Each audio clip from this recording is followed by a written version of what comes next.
रात के 2 बज रहे थे।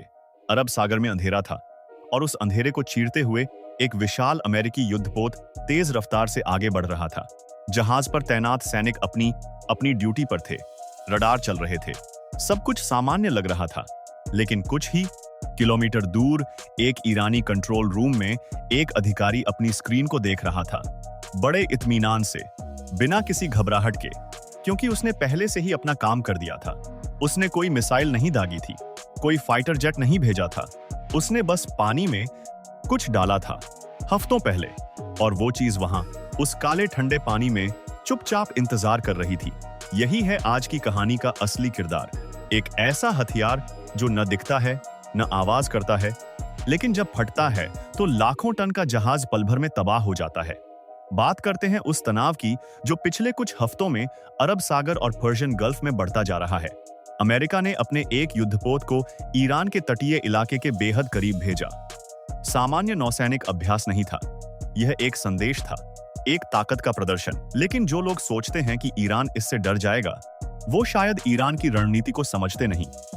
ईरान ने दशकों से एक ऐसी सैन्य सोच विकसित की है जिसे कहते हैं एसिमेट्रिक वॉरफेयर, यानी ऐसी लड़ाई जिसमें आप सीधे टकराते नहीं, बल्कि दुश्मन की ताकत को उसकी कमजोरी से मात देते हैं। और इस रणनीति का सबसे खामोश, सबसे सस्ता और सबसे घातक हथियार है नेवल माइन। अब सवाल यह है कि नेवल माइन आखिर है क्या, और यह इतना बड़ा खतरा क्यों है? सरल भाषा में समझें तो नेवल माइन एक विस्फोटक उपकरण है जो पानी में छुपाया जाता है। यह तैर सकता है, समुद्र की गहराई में लटक सकता है, या सीधे तलहटी में लेट सकता है। जैसे ही कोई जहाज इसके करीब आता है, यह फट जाता है। और पानी के नीचे होने वाला विस्फोट जमीन पर होने वाले विस्फोट से कई गुना ज्यादा घातक होता है, क्योंकि पानी दबाव को हर दिशा में बराबर फैला देता है। नतीजा यह होता है कि जहाज का पेंदा एक साथ कई जगह से टूट जाता है, और एक बार पेंदा फटा तो लाखों टन का युद्धपोत भी घंटों में डूब सकता है। ईरान के पास इस वक्त अनुमानित 5000 से ज्यादा नेवल माइंस हैं। यह कोई पुरानी, बेकार तकनीक नहीं है। यह आज भी दुनिया के सबसे खतरनाक हथियारों में गिनी जाती है। ईरान का नेवल माइन कार्यक्रम कोई रातों रात तैयार नहीं हुआ। इसकी जड़ें जाती हैं 1980 के दशक में, जब ईरान इराक वॉर के दौरान ईरान ने पहली बार स्ट्रेट ऑफ हॉर्मज और पर्शियन गल्फ में सैकड़ों माइंस बिछाई थीं। उस दौरान कई अंतरराष्ट्रीय व्यापारिक जहाज क्षतिग्रस्त हुए। 1988 में एक बड़ी घटना हुई। अमेरिका का युद्धपोत यूएसएस सैमुअल बी रॉबर्ट्स एक ईरानी माइन से टकरा गया। जहाज बुरी तरह क्षतिग्रस्त हुआ। 10 अमेरिकी नाविक घायल हुए। यह घटना इतनी गंभीर थी कि इसके जवाब में अमेरिका ने सीधे ईरानी नौसेना के ठिकानों पर हमला किया। ऑपरेशन प्रेइंग मैंटिस नाम का वो अमेरिकी ऑपरेशन इतिहास में दर्ज है, लेकिन ईरान ने इससे सबक लिया। घबराने की बजाय उसने अपने माइन कार्यक्रम को और मजबूत किया। आज ईरान के पास 3 तरह की माइंस हैं। पहली है कॉन्टैक्ट माइंस, जो पानी की सतह पर या थोड़ा नीचे तैरती हैं और जहाज के छूते ही फट जाती हैं। दूसरी है मोर्ड माइंस, जो एक लंबी जंजीर से समुद्र की तलहटी से बंधी होती हैं, बिल्कुल उस गहराई पर जहां बड़े जहाजों का पेंदा गुजरता है। और तीसरी, सबसे आधुनिक और सबसे खतरनाक है इन्फ्लुएंस माइंस, जो तलहटी में चुपचाप लेटी रहती हैं और किसी जहाज के मैग्नेटिक फील्ड, प्रेशर या साउंड को पहचानकर खुद ट्रिगर हो जाती हैं। अब इस पूरी बात का असली मतलब समझते हैं। स्ट्रेट ऑफ हॉर्मुज दुनिया का सबसे अहम समुद्री रास्ता है। दुनिया का लगभग 20% तेल इसी जलसंधि से होकर गुजरता है। यह रास्ता मात्र 33 किलोमीटर चौड़ा है और इसके एक तरफ है ईरान।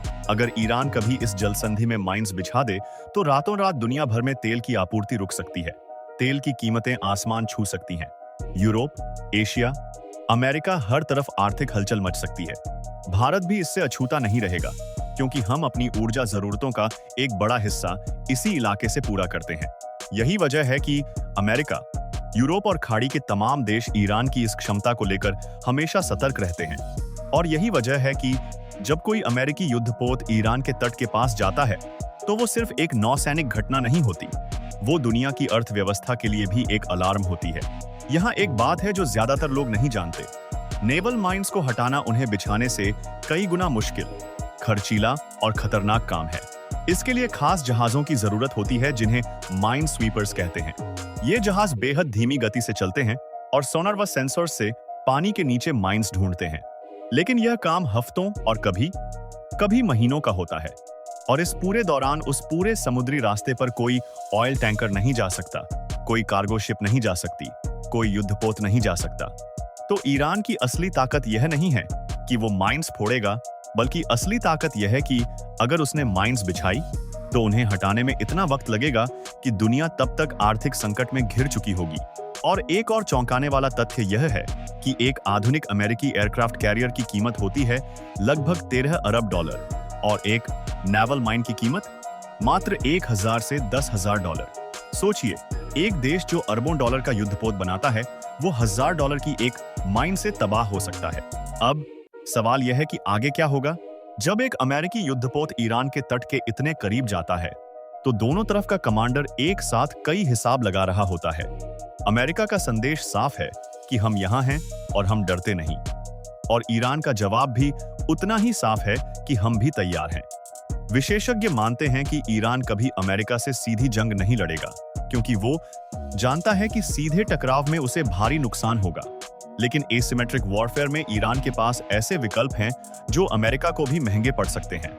नेवल माइंस उसी रणनीति का हिस्सा हैं, और यह तनाव यहीं नहीं रुकेगा। यूक्रेन, रशिया युद्ध में ब्लैक सी में भी नेवल माइंस बिछाई गई हैं और वहां कई व्यापारिक जहाज खतरे में पड़ चुके हैं। दुनिया के तमाम संघर्ष यह बता रहे हैं कि नेवल माइंस पुरानी तकनीक नहीं है, बल्कि आधुनिक युद्ध में इनकी भूमिका और बढ़ती जा रही है। ऊपर से देखने पर समुद्र नीला और शांत नजर आता है। लहरें उठती हैं, गिरती हैं, सब कुछ सामान्य लगता है। लेकिन उस शांत पानी के नीचे एक अदृश्य जाल है, चुप, धीरज रखता हुआ और बेहद घातक। आज की दुनिया में जब स्टेल्थ फाइटर्स और हाइपरसोनिक मिसाइल्स की बात होती है, लोग नेवल माइंस को पुराना हथियार समझकर नजरअंदाज करते हैं। लेकिन इतिहास गवाह है कि पिछले 100 सालों में नेवल माइंस ने किसी भी दूसरे हथियार से ज्यादा युद्धपोत डुबोए हैं। वर्ल्ड वॉर 1 में 1000 से ज्यादा जहाज, वर्ल्ड वॉर 2 में हजारों, कोरिया, वियतनाम, गल्फ वॉर, हर आधुनिक युद्ध में ये खामोश गोले अपनी उपस्थिति दर्ज कराते रहे हैं और आज भी करा रहे हैं। ताकत हमेशा शोर नहीं करती, कभी सबसे बड़ी ताकत वही होती है जो चुप रहती है, गहराई में छुपी रहती है और सही वक्त का इंतजार करती है। तो दोस्तों, यह था आज का विश्लेषण। नेवल माइंस, ईरान की रणनीति और उस खामोश ताकत की कहानी जो दुनिया की भू राजनीति को हिला सकती है। अगर आपको यह वीडियो इंफॉर्मेटिव लगा और आप ऐसे गहरे विश्लेषण आगे भी देखना चाहते हैं तो चैनल को सब्सक्राइब जरूर करें और बेल आइकॉन दबाना मत भूलिएगा। नीचे कमेंट में बताइए कि आपके ख्याल से क्या ईरान कभी सच में स्ट्रेट ऑफ हॉर्मस को बंद कर सकता है? आपकी राय जाननी है हमें।